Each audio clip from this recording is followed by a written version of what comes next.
अगर आप भी पीएचडी करना चाहते हो और किसी अच्छी यूनिवर्सिटी से करना चाहते हो तो आज का वीडियो ये आपके लिए।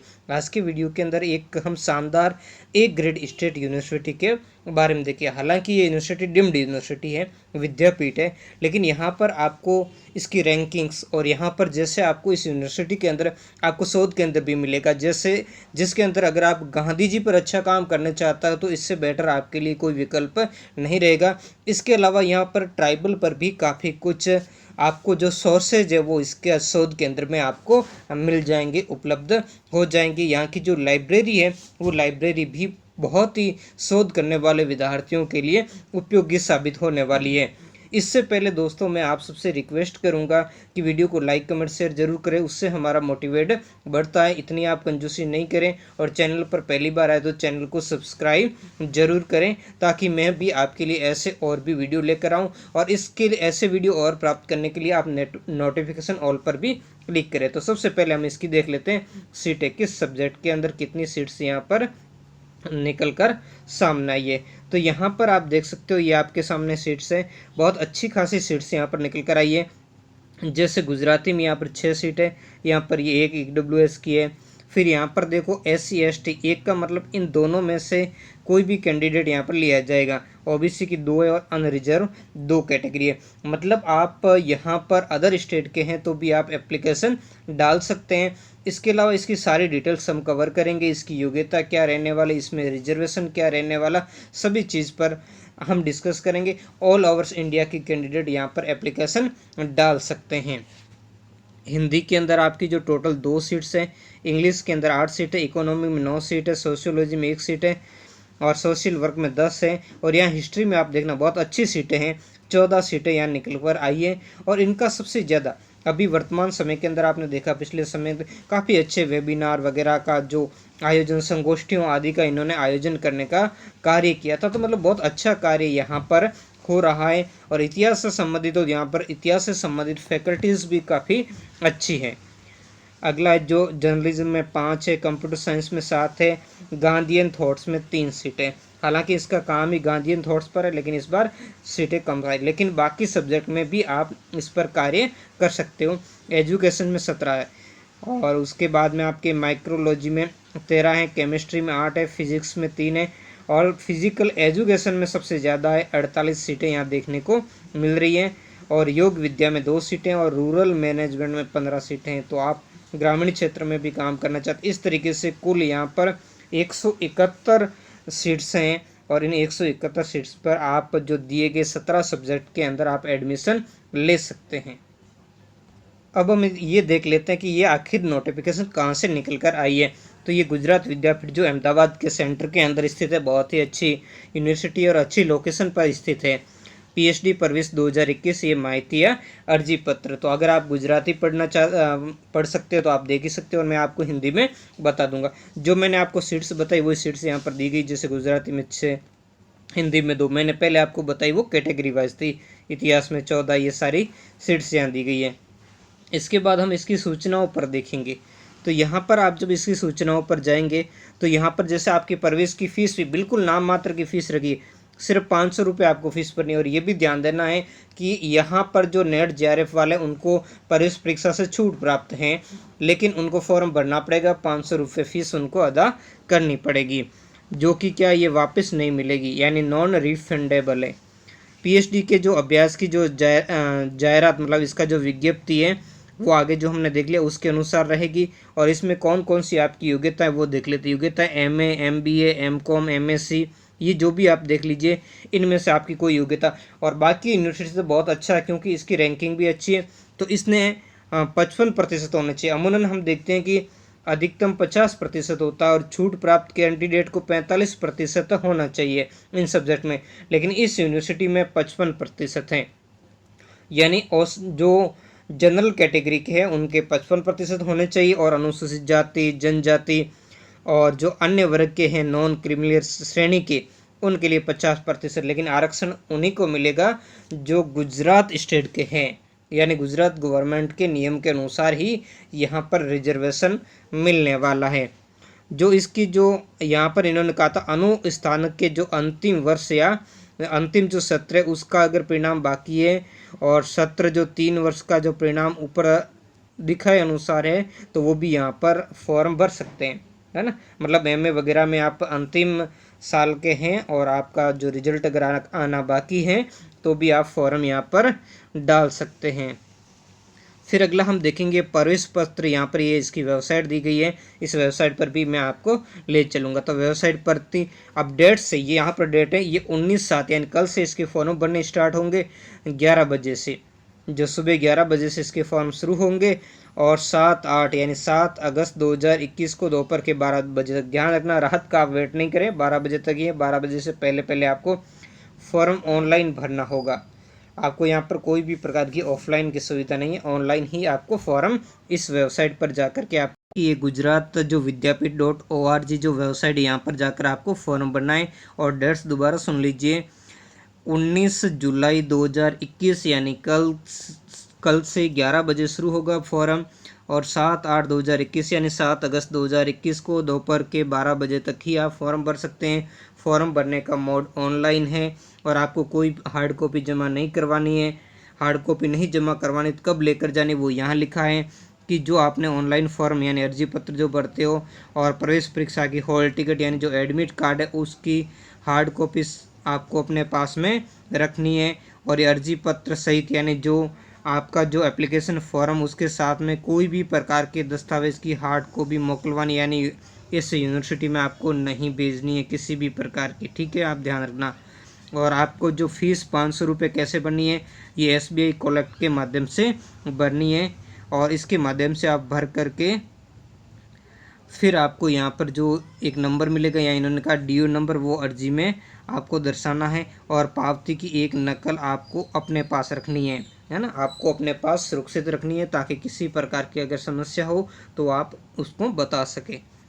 और प्रवेश लेने यहाँ लिखा है प्रवेश मेलव्या પછી પણ કોઈ પણ તબકે સેક્શન લાયકાત કે अन्य माहिती अधूरी के खोटी हो जनावा है तो रद्द कर। मतलब आपके पास किसी भी प्रकार की जो शैक्षणिक आपकी योग्यता है उसमें अगर कोई कमी रहती है या आप गलत डालते हैं तो आपका प्रवेश रद्द किया जाएगा, किसी भी समय आपका प्रवेश रद्द कर दिया जाएगा। फिर यहाँ पर इन्होंने लिखा है कि जो केंद्र सरकार की जो नीति है उसके अनुसार जो आर्थिक पिछड़ा वर्ग है EWS को 10% यहाँ पर जो सीटें उसमें 10% उसको रिजर्वेशन मिलेगा और अनुसूचित जाति को 15% और अनुसूचित जनजाति को 7.5% और सामाजिक शैक्षणिक यानी OBC को 27% और शारीरिक दिव्यांग को जो 5%। तो ये इस तरीके का यहाँ पर आरक्षण रहने वाला। और अगर जम्मू कश्मीर से संबंधित कैंडिडेट अगर इसमें हो अगर मिलते हैं तो उनके लिए 2 जगह अलग से की जाएगी, जो सीटें हैं उसके अलावा उनके लिए 2 जो सीटों की संख्या है वो बढ़ाई जा सकती हैं। अगला है 9वां PhD एक थी वधु यानी एक से ज़्यादा विषयों में आप प्रवेश नहीं कर सकते। यहाँ पर PhD के लिए ऐसा नहीं कि आप हिस्ट्री में भी भर दे और ज्योग्राफी में भी भर दे या एजुकेशन 2 सब्जेक्ट में नहीं भर सकते, आप एक ही सब्जेक्ट में भर सकते हैं। अगर आपने 2 सब्जेक्ट में फॉर्म भर दिया तो सबसे पहले जिसकी आपने परीक्षा दी है उसी सब्जेक्ट में आपकी PhD अगर नंबर आया तो कर सकते हो। भले ही आपने जो पहले सब्जेक्ट की परीक्षा दी उसमें नंबर नहीं आया, दूसरे में अच्छे नंबर आ रहे हैं और आप कट ऑफ में आ रहे हैं, फिर भी आपका उसमें नंबर नहीं आएगा क्योंकि आपका सब्जेक्ट पहला फॉर्म भरा था जिसकी पहली परीक्षा दी थी वही माना जाएगा। तो इसलिए ध्यान रखें एक ही सब्जेक्ट में, मेरा सजेशन ये है जिस सब्जेक्ट में आप करना चाहते हैं उसी एक ही सब्जेक्ट में आप अप्लाई करें। फिर प्रवेश परीक्षा में नीचे दर्शावेला समय पत्र प्रमाणे प्रवेश परीक्षा ऑफलाइन गोठवा यानी ऑफलाइन होगी, आपकी ऑनलाइन परीक्षा नहीं होगी। इसके लिए आपको जहाँ भी आपको यूनिवर्सिटी में या अन्य कहीं जगह आपको सेंटर दिया जाएगा उस सेंटर पर आपको आना होगा और वहाँ एग्ज़ाम देनी होगी। और ये सेंटर्स और यहाँ पर सेंटर्स पर आपको कोरोना की जो परिस्थितियाँ उसका आपको ध्यान रखना है। और इन्होंने कहा कि इस परिस्थितियों के कारण जो तारीख से यहाँ दी गई आगे अभी इसका टाइम टेबल दिया गया कब कब जो ऑफलाइन जो एग्ज़ाम होगी उसमें इन्होंने कहा है फेरफार यानी बदलाव भी हो सकते हैं, है ना। तो इसके लिए आपको इन्होंने सजेशन किया निरंतर आप इसके लिए क्या करें, गुजरात जो विद्यापीठ है उसकी वेबसाइट को देखते रहें। आपको किसी भी प्रकार की जो सूचना है वो आपको मोबाइल के माध्यम से नहीं दी जाएगी, इन्होंने ये कह रखा है, आपको वेबसाइट देखनी है। और जे कोई कारण उम्मीदवार प्रवेश परीक्षा में अनुपस्थित यानी आप नहीं आते एब्सेंट रहते हैं तो आप की किसी भी प्रकार की जो रजूआत यानी उस पर विचार नहीं किया जाएगा। आपको मतलब प्रवेश परीक्षा में उपस्थित होना है, सिवाय छूट प्राप्त कैंडिडेट्स को। अब इनकी तारीख से हम देख लेते हैं। जैसे शिक्षण शास्त्र की जो एग्ज़ाम है वो 7/9/2021 को होगी, समय भी यहाँ दे रखा है। फिर अर्थशास्त्र गुजराती इतिहास की 8/9/2021 को, ये दोपहर के 12 से 2 बजे तक। तो ये सारे सब्जेक्ट और उनकी डेट्स आप यहाँ पर देख लीजिए। तो ये सारे सब्जेक्ट आगे, इसमें 4 दिन के अंदर इनके एग्ज़ाम्स संपूर्ण हो जाएगी। अब एग्ज़ाम्स में रहेगा क्या, उसको हम देख लेते हैं। एग्ज़ाम के अंदर आपके कुल 100 बहुविकल्पी यानी जो मल्टीपल चॉइस या ऑब्जेक्टिव टाइप के प्रश्न आएंगे, और जिसको आपको 2 घंटे का समय मिलेगा। इसके अंदर आपको इसमें हल करने हैं। और पहला जो पेपर आपका होगा वो संशोधन पद्धति 9 अन्य आंकड़ा शास्त्र संबंधित ज्ञान। इसमें 50 गुना यानी 50 प्रश्न, मतलब इसमें आपके जो रिचर्ड मेथोडोलॉजी है और इसके अलावा आंकड़ा शास्त्र का मतलब जो गणित के आपके इसमें जो रीजनिंग वगैरह है उससे संबंधित प्रश्न आपके आएंगे। तो वो 50 प्रश्न और संबंधित विषय के 50 प्रश्न आएंगे आपके, और ये भी 50-50 नंबर के हैं। और यह ध्यान रखना, JRF नेट सेलेक्ट वालों को क्या है, इसको प्रवेश परीक्षा से छूट है। वो चाहे तो प्रवेश परीक्षा दे सकते हैं, चाहे तो नहीं दे सकते। लेकिन अगर आप प्रवेश परीक्षा देते हो तो आपको ध्यान रखना है कि फिर आपको नेट JRF वाला जो लाभ है वो नहीं मिलेगा। आपको जो प्रवेश परीक्षा के नंबरों के आधार पर ही, मेरिट के आधार पर यहाँ एडमिशन दिया जाएगा। और पास होने के लिए 50% आपको कंपलसरी लाना है। मतलब ये 100 नंबर का कुल पेपर्स हैं और 100 में से 50 नंबर आपको लाने आवश्यक है। और जो SC ST या OBC जो नॉन क्रीमिलियर है उनके लिए 45% हैं। और यहाँ ध्यान देना, प्रवेश परीक्षा का पुनर्मूल्यांकन नहीं होगा, यानी आप रीचेकिंग करवाना चाहे तो ये नहीं होगा। इन्होंने स्पष्ट पहले से ही कर रखा है। प्रवेश परीक्षा में जो मेलवेला गुणों मुजब अगत्यक्रम यादी तैयार करवामा, मतलब इसमें जो मेरिट के आधार पर, कहने का मतलब है मेरिट के आधार पर इसमें, और जिनको प्रवेश परीक्षा से छूट है जैसे नेट JRF है या उनके जो उम्मीदवार है, तो उनके लिए कितनी सीटें यहाँ रहने वाली, इन्होंने कह दिया 50%। मतलब 50% सीटें UGC नेट सेट वालों के लिए रहेगी और 50% जो प्रवेश परीक्षा में से आएंगे उनके लिए रहेगी। और यहाँ पर इन्होंने स्पष्ट कर दिया कि अगर नेट से सेट या JRF वाले उम्मीदवार जो प्रवेश परीक्षा देते हैं तो प्रवेश परीक्षा में जैसे उनके नंबर आएंगे उसके हिसाब से उन्हें प्रवेश मिलेगा। अगर वो मेरिट में आएंगे तो प्रवेश मिलेगा, अन्यथा नहीं मिलेगा। उससे नेट JRF का फिर अतिरिक्त लाभ नहीं दिया जाएगा। तो उस हिसाब से आप इसमें फॉर्म भरें। आप चाहे तो एग्ज़ाम दें तो एग्ज़ाम के हिसाब से इसमें एंट्री लें, आप चाहे तो एग्ज़ाम न दे करके भी सीधा वाइवा के अंदर शामिल हो सकते हैं। अगला है उम्मीदवारों को प्रवेश के समय इन चीज़ों को आपको लाना। ये क्या क्या दस्तावेज, जैसे EWS का प्रमाण पत्र है, या SC ST OBC का नॉन क्रीमिलियर का अलग से आपको देना पड़ेगा, शारीरिक अपंगता है, ये सारे जो प्रमाण पत्र आप देख लीजिए। इनसे संबंधित ये नेट JRF वगैरह, आधार कार्ड वगैरह, ये चीज़ आपको देनी है। और आपको जैसे आप इनमें से कोई कोर्स कर रहे हो और इसमें जैसे आपके PhD या MPhil में आप एडमिशन लेते हो और कोई आपको दिक्कत आती है तो उसके लिए फिर विद्यापीठ की कोई जिम्मेदारी नहीं रहेगी। और यहाँ पर भी ये बता रखा है कि आपको वेबसाइट को निरंतर देखने रहना है।